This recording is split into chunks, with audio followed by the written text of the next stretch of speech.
Brad here from CNR Reviews. I don't know if you saw our other review on the 2245 slab side, but we actually own two other versions of the 2245. This is the 2245 5.5-inch bull barrel. This one has the replaceable Coca-Cola grips, or I believe there are some wood grips from Ruger. And this is the 2245 5.5-inch bull barrel stainless.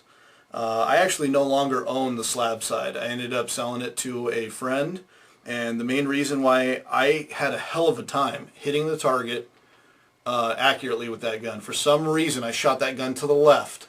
I don't know if it's because I'm pulling with my trigger finger. We tried everything and I could never get that gun centered the way I wanted to. My buddy was able to shoot it better, sold it to him, went out and got this one. So as far as price-wise goes, you do have that's Ryan's wife in the back. You do have kind of a larger price difference, and the main price difference between these two is the stainless barrel. These both have adjustable grips. Adjustable sights. I don't know if you guys can see that. Let me zoom in on them here. There you go. They are adjustable, and I will explain how to adjust them here. I don't know if you can see that. But that is the blued, and that is the stainless.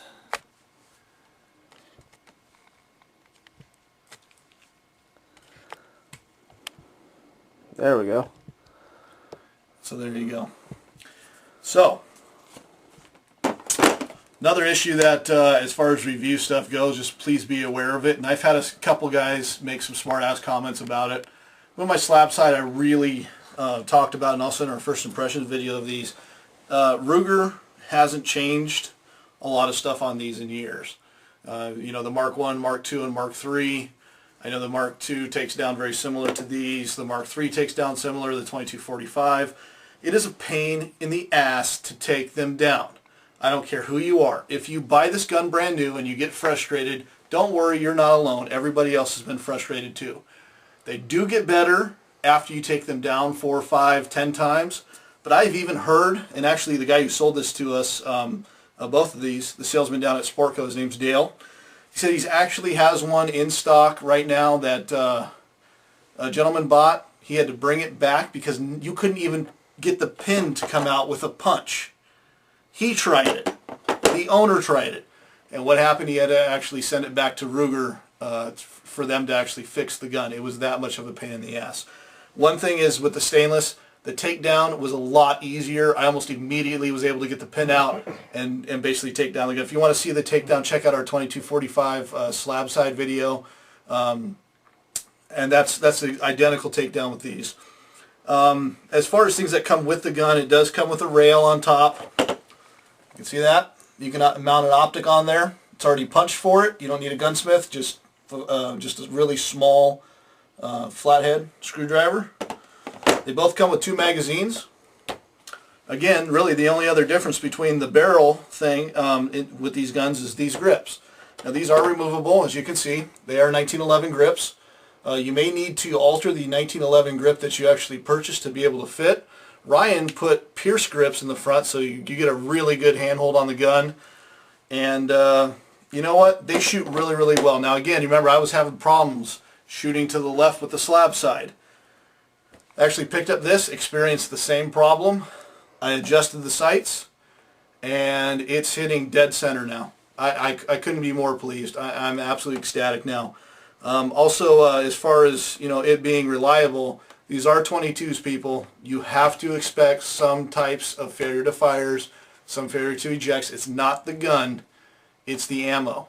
22 ammo sucks. So now, if you do end up getting this one and you don't like how thin the grips are, you can always buy a little Hogue grip. They really don't suck on there as well as like a Ruger P95 or something like that. But it'll do the job as far as giving you a little bit more stability. But there are other rubber grips out there besides Hogue too. So check around. If you can find one that's maybe built for a smaller handled gun, you could probably stretch it to fit or something like Sure. that and fit there. And so I'm actually hoping that one day Talon Grips or one of them brings out something that you'll be able to really like grip this a lot better than what you could. But then again, you could always get some sandpaper or some skateboard tape and put it around, cut out your own grip also. Another thing that I kind of want to say while I have the floor here is, I'm going to actually come over from behind the camera, but one of the things that I found after putting this rail on, I went to the range, shot about 100 to 200 rounds out of this gun, and this rail, these screws, because I didn't Loctite them in, actually came loose, and it was kind of jiggling a little bit. So you want to make sure, if you're not going to Loctite these in, you need to make sure that these are tight before you start shooting. Sure.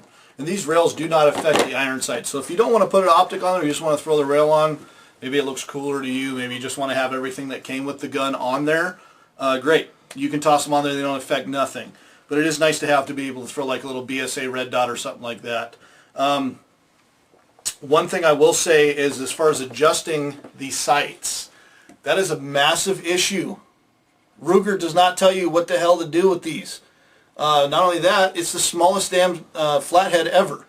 You actually have to go and get a jewelry screwdriver. Yeah, so you need to really look for those. I went to a Lowe's in our area and got the smallest screwdriver they had. They didn't have it to fit this.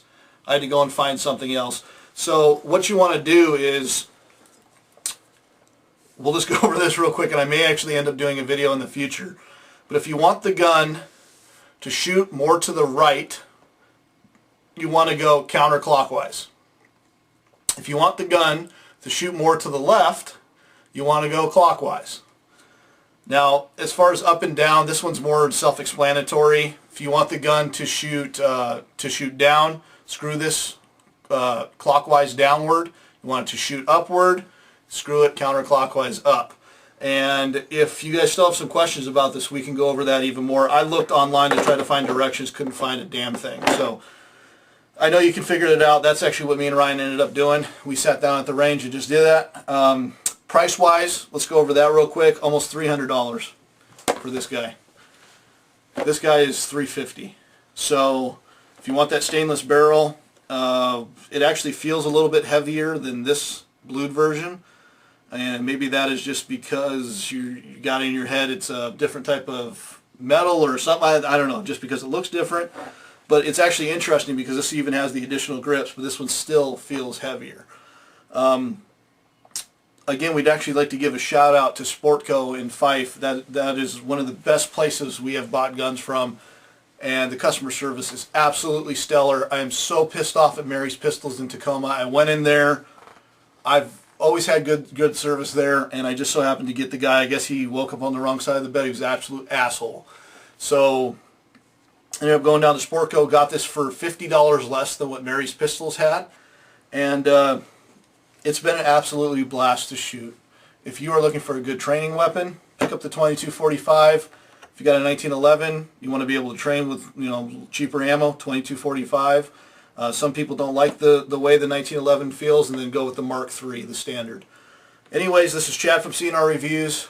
Go out and buy these guns. They're great weapons. We highly recommend them. Ruger, take notice. You've got to do something with the takedown. If I hear anybody go, you know what, no, takedown's not that difficult, prove it. Come over to my house and take apart this gun right here without a punch. Yeah, this Go one ahead. you can, but there's too much inconsistency with the takedown. If they made it easier like this one for all of them.